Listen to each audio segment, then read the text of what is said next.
So what we're going to do now is we're going to demonstrate how to lay a 7-inch wall without any vertical reinforcements. We're going to show how to lay the horizontal reinforcements or Dura-wall, also how to set up your story poles and mix your slurry.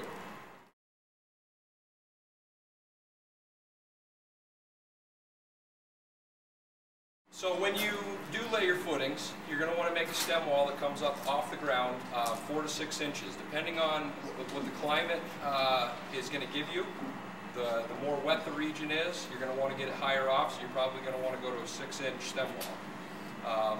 At the top of the foundation, you're going to want to seal it with some kind of moisture barrier to keep the wicking action from going up into your blocks from the concrete that's into the ground.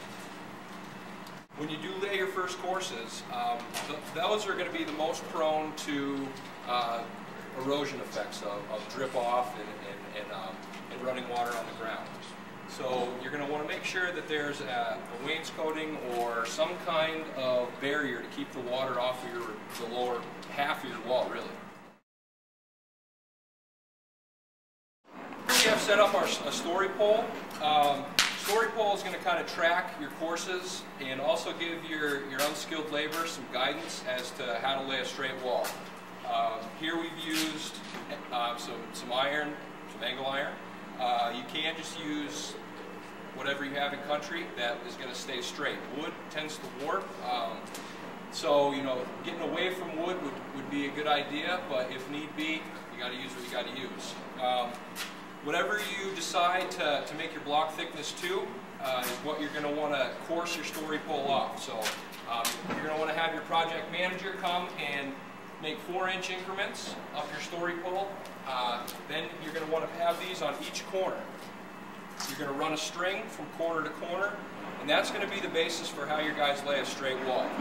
The string is going to come to the edge of the block, and that as they go up, the string is going to move up upon which course they're on. So, before you mark out your 4-inch increments, you're going to want to make sure that your grade for your foundation is set correctly.